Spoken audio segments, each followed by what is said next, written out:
आकाशवाणी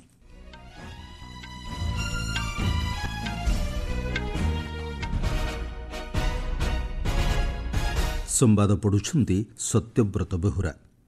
बिहार विधानसभा निर्वाचन में जातीय गणतांत्रिक मेंट को मिला संख्यागरिष्ठता 89टी आसन सह बीजेपी सबुठारु बड़ दल।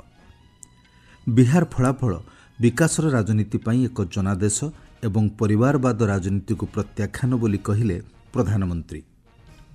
भगवान बिरसा मुंडा जन्मवार्षिकी को स्मरणपूर्वक आज देश पालन करुछि जनजाति गौरव दिवस। ଏହି ଅବସରରେ ଗୁଜରାଟ ଗସ୍ତ କରି ବିଭିନ୍ନ ବିକାଶମୂଳକ ପ୍ରକଳ୍ପର ଉଦ୍ଘାଟନ ଓ ଶିଳାନ୍ୟାସ କରିବେ ପ୍ରଧାନମନ୍ତ୍ରୀ। ଏବଂ କୋଲକାତାରେ ଚାଲିଥିବା ପ୍ରଥମ ଟେଷ୍ଟ ମ୍ୟାଚ୍ର ଆଜି ଦ୍ୱିତୀୟ ଦିନରେ ଦକ୍ଷିଣ ଆଫ୍ରିକା ବିରୋଧରେ 37 ରନ୍ରୁ ବ୍ୟାଟିଂ ଜାରି ରଖିବ ଭାରତ। ବିହାର ବିଧାନସଭା ନିର୍ବାଚନରେ ଶାସକ ଜାତୀୟ ଗଣତାନ୍ତ୍ରିକ ମେଣ୍ଟ ଏନ୍ଡିଏ 243 ସଦସ୍ୟ ବିଶିଷ୍ଟ ବିଧାନସଭା ଆସନରୁ 202ଟି ଆସନ ଜିତି ବିପୁଳ ସଂଖ୍ୟାଗରିଷ୍ଠତା ହାସଲ କରିଛି। ଗତକାଲି ରାତିରେ ନିର୍ବାଚନ କମିଶନ ସମସ୍ତ ନିର୍ବାଚନ ମଣ୍ଡଳୀର ଫଳାଫଳ ଘୋଷଣା କରିଛନ୍ତି। ରାଜ୍ୟରେ ସରକାର ଗଠନ କରିବା ପାଇଁ ଗୋଟିଏ ଦଳ କିମ୍ବା ମେଣ୍ଟକୁ 122ଟି ଆସନ ଆବଶ୍ୟକ। ବିଜେପି 89ଟି ଆସନ ଜିତି ସବୁଠାରୁ ବଡ଼ ଦଳ ଭାବରେ ଉଭା ହୋଇଛି। ଏହାର ସହଯୋଗୀ ଦଳ ମୁଖ୍ୟମନ୍ତ୍ରୀ ନୀତିଶ କୁମାରଙ୍କ ନେତୃତ୍ୱାଧୀନ ଜନତା ଦଳ ୟୁନାଇଟେଡ୍ 85ଟି ଆସନ ଜିତିଛି, ଯେତେବେଳେ କେନ୍ଦ୍ରମନ୍ତ୍ରୀ ଚିରାଗ ପାଶୱାନଙ୍କ ନେତୃତ୍ୱାଧୀନ ଲୋକ ଜନଶକ୍ତି ପାର୍ଟି ରାମବିଲାସ 19ଟି ଆସନ ପାଇଛି। ପୂର୍ବତନ ମୁଖ୍ୟମନ୍ତ୍ରୀ ଜିତନ ରାମ ମାଂଝୀଙ୍କ ନେତୃତ୍ୱାଧୀନ ହିନ୍ଦୁସ୍ତାନୀ ଆୱାମ ମୋର୍ଚ୍ଚା 5ଟି ଓ ଉପେନ୍ଦ୍ର କୁଶୱାହାଙ୍କ ନେତୃତ୍ୱାଧୀନ ରାଷ୍ଟ୍ରୀୟ ଲୋକମୋର୍ଚ୍ଚା 4ଟି ଆସନରେ ଜିତିଛି। ଉପମୁଖ୍ୟମନ୍ତ୍ରୀ ସମ୍ରାଟ ଚୌଧୁରୀ ଏବଂ ବିଜୟ କୁମାର ସିହ୍ନା ଏବଂ ରାଜ୍ୟମନ୍ତ୍ରୀ ପ୍ରେମ କୁମାର, ମହେଶ୍ୱର ହଜାରୀ ଏବଂ ସଞ୍ଜୟ ସରାଓଗୀ ଏବଂ ବିଜେପିର ମୈଥିଳୀ ଠାକୁର ଶିବିରରୁ ପ୍ରମୁଖ ପ୍ରାର୍ଥୀ ଭାବେ ବିଜୟୀ ହୋଇଛନ୍ତି। ଆର୍ଜେଡି ନେତୃତ୍ୱାଧୀନ ମହାଗଠବନ୍ଧନ ମାତ୍ର 35ଟି ଆସନ ଜିତିବାରେ ସଫଳ ହୋଇଛି। ରାଷ୍ଟ୍ରୀୟ ଜନତା ଦଳ 25ଟି ଆସନ ଜିତିଥିବା ବେଳେ କଂଗ୍ରେସ 6ଟି, ଭାରତୀୟ କମ୍ୟୁନିଷ୍ଟ ପାର୍ଟି ଲିବରେସନ 2ଟି, ସିପିଆଇଏମ୍ ଏବଂ ଇଣ୍ଡିଆନ୍ ଇନକ୍ଲୁସିଭ ପାର୍ଟି ଗୋଟିଏ ଲେଖାଏଁ ଆସନ ପାଇଛନ୍ତି। ହାଇଦ୍ରାବାଦ ସାଂସଦ ଅସାଉଦ୍ଦିନ ଓୱୈସିଙ୍କ ନେତୃତ୍ୱାଧୀନ ଏଆଇଏମ୍ଆଇଏମ୍ 5ଟି ଆସନ ଜିତିଥିବା ବେଳେ ବହୁଜନ ସମାଜ ପାର୍ଟି ଗୋଟିଏ ଆସନ ପାଇଛି। ବିରୋଧୀ ଶିବିରରୁ ପ୍ରମୁଖ ବିଜୟୀମାନଙ୍କ ମଧ୍ୟରେ ଆର୍ଜେଡି ନେତା ଏବଂ ମହାଗଠବନ୍ଧନର ମୁଖ୍ୟମନ୍ତ୍ରୀ ପ୍ରାର୍ଥୀ ତେଜସ୍ୱୀ ଯାଦବ ଏବଂ ସିପିଆଇଏମ୍ଏଲ୍ ଲିବରେସନର ସନ୍ଦୀପ ସୌରଭ ପ୍ରମୁଖ ବିଜୟୀ ହୋଇଛନ୍ତି। ବିହାର ନିର୍ବାଚନରେ ପ୍ରଶାନ୍ତ କିଶୋରଙ୍କ ଜନସୁରାଜ ଦଳ କୌଣସି ଆସନ ପାଇନାହିଁ। ଚଳିତ ମାସ 6 ଏବଂ 11 ତାରିଖରେ ଅନୁଷ୍ଠିତ 2ଟି ପର୍ଯ୍ୟାୟ ନିର୍ବାଚନରେ ରାଜ୍ୟରେ 67.13% ଐତିହାସିକ ମତଦାନ ହାର ରେକର୍ଡ କରାଯାଇଥିଲା। ଗତକାଲି 7ଟି ରାଜ୍ୟର 8ଟି ବିଧାନସଭା ନିର୍ବାଚନ ମଣ୍ଡଳୀର ଉପନିର୍ବାଚନ ପାଇଁ ଭୋଟ ଗଣତି ଅନୁଷ୍ଠିତ ହୋଇଥିଲା। ବିଧାନସଭା ଉପନିର୍ବାଚନରେ ବିଜେପି ଏବଂ କଂଗ୍ରେସ ଉଭୟ 2ଟି ଲେଖାଏଁ ଆସନ ଜିତିଥିବା ବେଳେ ଆମ୍ ଆଦମୀ ପାର୍ଟି, ଝାଡ଼ଖଣ୍ଡ ମୁକ୍ତି ମୋର୍ଚ୍ଚା, ମିଜୋ ନ୍ୟାସନାଲ ଫ୍ରଣ୍ଟ ଏବଂ ପିପୁଲ୍ସ ଡେମୋକ୍ରାଟିକ୍ ପାର୍ଟି ଗୋଟିଏ ଲେଖାଏଁ ଆସନ ଜିତିଛନ୍ତି। ଜମ୍ମୁ ଏବଂ କାଶ୍ମୀରରେ ବିଜେପିର ଦେବଯାନୀ ରାଣା ନାଗ୍ରୋଟା ବିଧାନସଭା ଆସନରେ ଓ ପିଡିପି ପ୍ରାର୍ଥୀ ଆଗା ସୟଦ ମୁନ୍ତାଜିର ମେହେଦି ବଡ଼ଗାଁଓ ଆସନରୁ ବିଜୟୀ ହୋଇଛନ୍ତି। ଓଡ଼ିଶାର ନୂଆପଡ଼ାରେ ବିଜେପିର ଜୟ ଢୋଲକିଆ ଏକ ବଡ଼ ବିଜୟ ହାସଲ କରିଥିବା ବେଳେ ତେଲେଙ୍ଗାନାରେ କଂଗ୍ରେସର ନବୀନ ଯାଦବ ହାଇଦ୍ରାବାଦର ଜୁବଲି ହିଲ୍ସ ବିଧାନସଭା ଆସନରୁ ବିଜୟୀ ହୋଇଛନ୍ତି। ରାଜସ୍ଥାନର ଆଣ୍ଟା ଆସନରେ କଂଗ୍ରେସ ପ୍ରାର୍ଥୀ ପ୍ରମୋଦ ଜୈନ ଭାୟା, ଝାଡ଼ଖଣ୍ଡର ଘାଟସିଲାରେ ଝାଡ଼ଖଣ୍ଡ ମୁକ୍ତି ମୋର୍ଚ୍ଚା ପ୍ରାର୍ଥୀ ସୋମେଶ ଚନ୍ଦ୍ର ସୋରେନ, ପଞ୍ଜାବର ତରନ ତାରଣ ଆସନରେ ଆମ୍ ଆଦମୀ ପାର୍ଟି ପ୍ରାର୍ଥୀ ହରମିତ ସିଂ ସାନ୍ଧୁ ଓ ମିଜୋରାମର ଡମ୍ପା ଆସନରେ ଏମ୍ଏନ୍ଏଫ୍ର ପ୍ରାର୍ଥୀ ବିଜୟୀ ହୋଇଛନ୍ତି। ବରିଷ୍ଠ ବିଜେପି ନେତା ତଥା ପ୍ରଧାନମନ୍ତ୍ରୀ ନରେନ୍ଦ୍ର ମୋଦି କହିଛନ୍ତି ଯେ ବିହାର ବିଧାନସଭା ନିର୍ବାଚନରେ ହୋଇଥିବା ବିଜୟ ବିକାଶର ରାଜନୀତି ପାଇଁ ଏକ ଜନାଦେଶ ଏବଂ ପରିବାରବାଦ ରାଜନୀତିକୁ ପ୍ରତ୍ୟାଖ୍ୟାନ।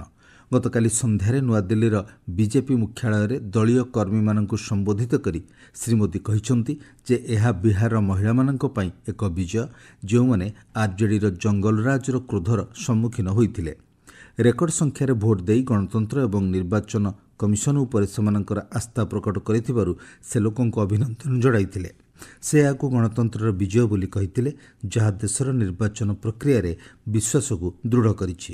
ଶ୍ରୀ ମୋଦି କହିଥିଲେ ଯେ ରେକର୍ଡ ସଂଖ୍ୟକ ମତଦାନ ଏକ ଗୁରୁତ୍ୱପୂର୍ଣ୍ଣ ପରିବର୍ତ୍ତନକୁ ପ୍ରତିଫଳିତ କରେ। ସେ କହିଥିଲେ ଯେ ପୂର୍ବରୁ ପୁନଃ ମତଦାନ ବିନା ବିହାରରେ କୌଣସି ନିର୍ବାଚନ ହୋଇନଥିଲା, କିନ୍ତୁ ଏଥର ଶାନ୍ତିପୂର୍ଣ୍ଣ ଭାବରେ मतदान ହୋଇଛି। बिहार के लोगों ने विकसित बिहार के लिए मतदान किया है। बिहार के लोगों ने समृद्ध बिहार के लिए मतदान किया है। मैंने चुनाव प्रचार के दौरान बिहार की जनता से रिकॉर्ड वोटिंग के लिए आग्रह किया था और बिहार के लोगों ने सारे रिकॉर्ड तोड़ दिए। मैंने बिहार के लोगों से एनडीए को प्रचंड विजय दिलाने का आग्रह किया था। प्रधानमंत्री କହିଛନ୍ତି देश ଏବେ ପ୍ରକୃତ ସାମାଜିକ ନ୍ୟାୟ ପାଇଁ ଭୋଟ ଦେଉଛି, ଯାହା ଏକ ପରିବାରକୁ ସୁଯୋଗ, ସମ୍ମାନ ଏବଂ ସମାନତା ପ୍ରଦାନ କରିବ। ଏପରି ଏକ ସମାଜ ଗଠନ କରିବ ଯେଉଁଠାରେ ତୁଷ୍ଟିକରଣ ପାଇଁ କୌଣସି ସ୍ଥାନ ନାହିଁ। ସେ ମହାଗଠବନ୍ଧନକୁ ତୁଷ୍ଟିକରଣ ଏବଂ ବିଭାଜନକାରୀ ରାଜନୀତି କରୁଥିବା କହିଥିଲେ। लोकतंत्र पर हमला करने वाली ताकतों को धूल चटाई है। बिहार ने फिर दिखाया है झूठ हारता है, जन विश्वास जीतता है। बिहार ने डंके की चोट पर कह दिया है जमानत पर चल रहे लोगों का जनता साथ। ବିଜେପି ଅଧ୍ୟକ୍ଷ ଏବଂ କେନ୍ଦ୍ରମନ୍ତ୍ରୀ ଜଗତ ପ୍ରକାଶ ନଡ୍ଡା କହିଛନ୍ତି ଯେ ବିହାରର ଲୋକମାନେ ଜଙ୍ଗଲରାଜ ଅପେକ୍ଷା ବିକାଶକୁ ବାଛିଛନ୍ତି। ସେ ଏହି ଦୃଢ଼ ଜନାଦେଶକୁ ଏକ ଜୁଆର ଭାବରେ ବର୍ଣ୍ଣନା କରି କହିଛନ୍ତି ଯାହା ସମସ୍ତ ସନ୍ଦେହକୁ ସଫା କରିଦେଇଛି। ଆପଣମାନେ ସମ୍ବାଦ ଶୁଣୁଛନ୍ତି ଆକାଶବାଣୀରୁ। ସ୍ୱାଧୀନତା ସଂଗ୍ରାମୀ ଏବଂ ଆଦିବାସୀ ନେତା ଭଗବାନ ବିର୍ସା ମୁଣ୍ଡାଙ୍କ ଜନ୍ମବାର୍ଷିକୀକୁ ସ୍ମରଣ ପୂର୍ବକ ଆଜି ଦେଶ ଜନଜାତି ଗୌରବ ଦିବସ ପାଳନ କରୁଛି। ଆଦିବାସୀ ଇତିହାସକୁ ଜୀବନ୍ତ ରଖିବାର ଗୁରୁତ୍ୱକୁ ସ୍ୱୀକାର କରି କେନ୍ଦ୍ର ସରକାର ନଭେମ୍ବର 15 ତାରିଖକୁ ଜନଜାତି ଗୌରବ ଦିବସ ଭାବରେ ପାଳନ କରୁଛନ୍ତି। ଜନଜାତି ଗୌରବ ସପ୍ତାହ ଅଧୀନରେ ମନ୍ତ୍ରାଳୟ ଏବଂ ରାଜ୍ୟଗୁଡ଼ିକରେ ସାଂସ୍କୃତିକ କାର୍ଯ୍ୟକ୍ରମ, ପ୍ରଦର୍ଶନୀ ଏବଂ ଶିକ୍ଷାଗତ କାର୍ଯ୍ୟକଳାପ ସହ ଆଦିବାସୀ ଐତିହ୍ୟକୁ ଜୀବନ୍ତ କରିଥାଏ। ସରକାର ଆଦିବାସୀ ସ୍ୱାଧୀନତା ସଂଗ୍ରାମୀଙ୍କ ପାଇଁ ଉତ୍ସର୍ଗୀକୃତ ସଂଗ୍ରହାଳୟ ଏବଂ ସ୍ମାରକୀର ବିକାଶ ଉପରେ ନିରନ୍ତର ଗୁରୁତ୍ୱ ଦେଉଛନ୍ତି। 10ଟି ରାଜ୍ୟରେ 11ଟି ସଂଗ୍ରହାଳୟକୁ ଅନୁମୋଦନ କରାଯାଇଛି, ଯେଉଁଥିରେ 3ଟି ପୂର୍ବରୁ ଉଦ୍ଘାଟନ ହୋଇସାରିଛି। ଗତ ଦଶନ୍ଧି ମଧ୍ୟରେ ଆଦିବାସୀ ବିକାଶର ଦୃଷ୍ଟିକୋଣ ଏକ ଦେଶବ୍ୟାପୀ ମିଶନରେ ବିସ୍ତାରିତ ହୋଇଛି। ପ୍ରଧାନମନ୍ତ୍ରୀ ନରେନ୍ଦ୍ର ମୋଦି ଆଜି ଦିନିକିଆ ଗୁଜରାଟ ଗସ୍ତରେ ଯିବେ। ପ୍ରଧାନମନ୍ତ୍ରୀ ତାଙ୍କ ଗସ୍ତ ସମୟରେ ଜନଜାତି ଗୌରବ ଦିବସ ଅବସରରେ ନର୍ମଦା ଜିଲ୍ଲାର ତେଡ଼ିଆପଡ଼ାରେ ଏକ କାର୍ଯ୍ୟକ୍ରମରେ ଯୋଗଦେବେ। ସେଠାରେ ପ୍ରଖ୍ୟାତ ଆଦିବାସୀ ନେତା ଏବଂ ସ୍ୱାଧୀନତା ସଂଗ୍ରାମୀ ଭଗବାନ ବିର୍ସା ମୁଣ୍ଡାଙ୍କ 150ତମ ଜନ୍ମବାର୍ଷିକୀ ପାଳନ ଅବସରରେ କାର୍ଯ୍ୟକ୍ରମ ଅନୁଷ୍ଠିତ ହେବ।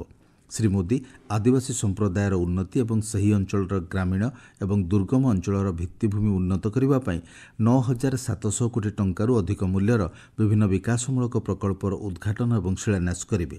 ଏହି ପ୍ରକଳ୍ପଗୁଡ଼ିକ ଆଦିବାସୀ ସଶକ୍ତିକରଣ, ବିଶେଷ କରି ଭିତ୍ତିଭୂମି, ସ୍ୱାସ୍ଥ୍ୟ, ଶିକ୍ଷା ଏବଂ ଐତିହ୍ୟ ଉପରେ ଧ୍ୟାନ କେନ୍ଦ୍ରିତ କରାଯାଇଛି।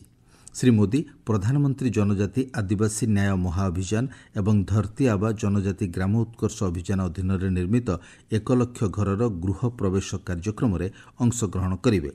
ପ୍ରଧାନମନ୍ତ୍ରୀ ଆଦିବାସୀ ଅଞ୍ଚଳରେ ସଂଯୋଗ ବୃଦ୍ଧି ପାଇଁ 748 କିଲୋମିଟର ନୂତନ ରାସ୍ତା ଏବଂ ସମ୍ପ୍ରଦାୟ ହବ୍ ଭାବରେ କାର୍ଯ୍ୟ କରିବା ପାଇଁ 14ଟି ଜନଜାତି ବହୁ ବଜାର କେନ୍ଦ୍ର ପାଇଁ ଭିତ୍ତିପ୍ରସ୍ତର ସ୍ଥାପନ କରିବେ। କେନ୍ଦ୍ର ସାମାଜିକ ନ୍ୟାୟ ଏବଂ ସଶକ୍ତିକରଣ ମନ୍ତ୍ରାଳୟ ଆଜିଠାରୁ 23 ତାରିଖ ପର୍ଯ୍ୟନ୍ତ ଲକ୍ଷ୍ନୌ ବିଶ୍ୱବିଦ୍ୟାଳୟରେ ଦିବ୍ୟ କଳା ମେଳା ଆୟୋଜନ କରୁଛି। ସାମାଜିକ ନ୍ୟାୟ ଏବଂ ସଶକ୍ତିକରଣ ରାଷ୍ଟ୍ରମନ୍ତ୍ରୀ ବନୱାରୀଲାଲ ବର୍ମା ରବିବାର ଦିନ ଏହି 9 ଦିନିଆ ମେଳାକୁ ଉଦ୍ଘାଟନ କରିବେ, ଯାହା ପ୍ରତିଦିନ ସକାଳ 11ଟାରୁ ରାତି 9ଟା ପର୍ଯ୍ୟନ୍ତ ଖୋଲା ରହିବ। 18ଟି ରାଜ୍ୟ ଏବଂ କେନ୍ଦ୍ରଶାସିତ ଅଞ୍ଚଳରୁ ପ୍ରାୟ 100 ଜଣ ଦିବ୍ୟାଙ୍ଗ କାରିଗର, କଳାକାର ଏବଂ ଉଦ୍ୟୋଗୀ ଏହି ମେଳାରେ ସେମାନଙ୍କ ଉତ୍ପାଦ ଏବଂ ଦକ୍ଷତା ପ୍ରଦର୍ଶନ କରିବେ। କୋଲକାତାର ଇଡେନ୍ ଗାର୍ଡେନ୍ଠାରେ ଭାରତ ଏବଂ ଦକ୍ଷିଣ ଆଫ୍ରିକା ମଧ୍ୟରେ ଗତକାଲିଠାରୁ ଆରମ୍ଭ ହୋଇଥିବା ପ୍ରଥମ ଟେଷ୍ଟ ମ୍ୟାଚ୍ର ପ୍ରଥମ ଦିନର ଖେଳ ଶେଷ ସୁଦ୍ଧା ଭାରତ ଗୋଟିଏ ୱିକେଟ୍ ହରାଇ 37 ରନ୍ ସଂଗ୍ରହ କରିଛି। KL ରାହୁଲ 13 ଏବଂ ୱାଶିଂଟନ୍ ସୁନ୍ଦର 6 ରନ୍ କରି କ୍ରିଜ୍ରେ ଅପରାଜିତ ଅଛନ୍ତି।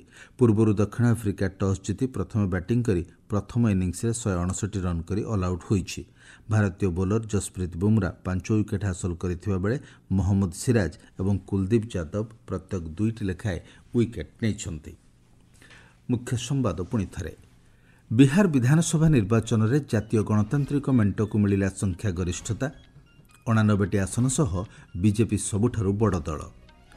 ବିହାର ଫଳାଫଳ ବିକାଶର ରାଜନୀତି ପାଇଁ ଏକ ଜନାଦେଶ ଏବଂ ପରିବାରବାଦ ରାଜନୀତିକୁ ପ୍ରତ୍ୟାଖ୍ୟାନ ବୋଲି କହିଲେ ପ୍ରଧାନମନ୍ତ୍ରୀ। ଭଗବାନ ବିର୍ସା ମୁଣ୍ଡାଙ୍କ ଜନ୍ମବାର୍ଷିକୀ ସ୍ମରଣ ପୂର୍ବକ ଆଜି ଦେଶ ପାଳନ କରୁଛି ଜନଜାତି ଗୌରବ ଦିବସ। ଏହି ଅବସରରେ ଗୁଜରାଟ ଗସ୍ତ କରି ବିଭିନ୍ନ ବିକାଶମୂଳକ ପ୍ରକଳ୍ପର ଉଦ୍ଘାଟନ ଓ ଶିଳାନ୍ୟାସ କରିବେ ପ୍ରଧାନମନ୍ତ୍ରୀ। ଏବଂ କୋଲକାତାରେ ଚାଲିଥିବା ପ୍ରଥମ ଟେଷ୍ଟ ମ୍ୟାଚ୍ର ଆଜି ଦ୍ୱିତୀୟ ଦିନରେ ଦକ୍ଷିଣ ଆଫ୍ରିକା ବିରୋଧରେ 37 ରନ୍ରୁ ବ୍ୟାଟିଂ ଜାରି ରଖିବ ଭାରତ। ସମ୍ବାଦ ଶେଷ ହେଲା।